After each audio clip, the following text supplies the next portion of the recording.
Why do I pay myself first? Pay yourself first is a phrase I learned probably 25 years ago, and I always thought it was a really cool phrase.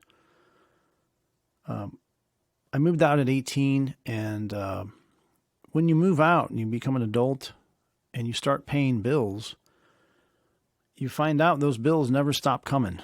Once they start, they never stop until you're pretty much 6 feet under. And if you don't watch out, you'll end up paying a lifetime of bills to other people and never pay yourself. Matter of fact, that's why the government had to create Social Security and Medicare. Before it, people were getting to retirement age. They couldn't work. They were tired, maybe infirmed, and they hadn't saved anything. I think about 80% of Americans live paycheck to paycheck, and I think it's somewhere around that same percentage only have about $400 in cash to their name. And the problem is they're not paying themselves first. And so I learned years ago to pay myself first. So I get paid every Friday, which is really cool if you get paid once a week. It makes things really easy. And every Friday morning when that direct deposit hits my checking account, let's say that my checking account balance is $700. I immediately go into my bill pay section because I pay them manually, but I have them sent to my bank, my checking account. And I pay the bills first thing. I do pay those bills. And then I subtract the balance from my checking account balance. So let's say my checking account balance is $700 and the bills come out to, let's say, $300. So that would be $400 left over. And then I budget $100 a week for what I call food, gas, and fun money. And then I leave a $100 cushion in there just in case I go over. I don't want overdraft fees. And so that would leave me with a remainder of $200. So $700 minus the $300 in bills, that's $400 left over, a $100 cushion, and then $100 in spending money for food, gas, and fun that week. What a lot of people do is they just keep that extra $200 in the checking, and before you know it, well, it gets spent, doesn't it? A couple nice meals, maybe some new clothes, maybe some new accessories for the car. It gets spent. Maybe a couple Amazon purchases we didn't need.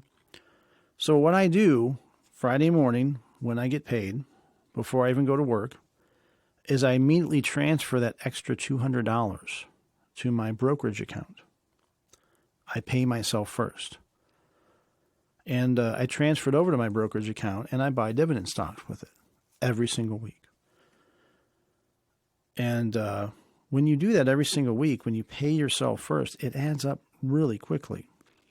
Now, there's some times when maybe I had a few bills come in that I didn't expect, or I overspent, or maybe I under-earned that week. I will transfer $1.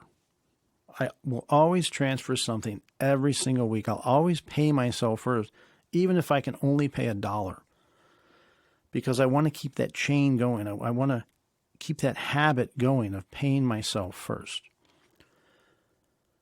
And this is, well, the government, they make sure they get paid, don't they? I mean, the Social Security payments, they come out of your check. The Medicare payments come out of your check. So they're making sure, basically, that you're paying yourself first. Now, we all know that Social Security is not a ton of money. And that's why I pay myself first also. Because I don't want to wait until the government tells me I can retire at 67 or 70 years old. I want to retire before then. The problem with the government handling my retirement is they set the rules. And by the way, they can change the rules midstream. They can change the rules whenever they want. And I don't want to wait till I'm 67 or 70. So I pay myself first so I can retire early. And I buy high-paying dividend stocks, really companies that share their profits. And I'll make videos in the future about that. But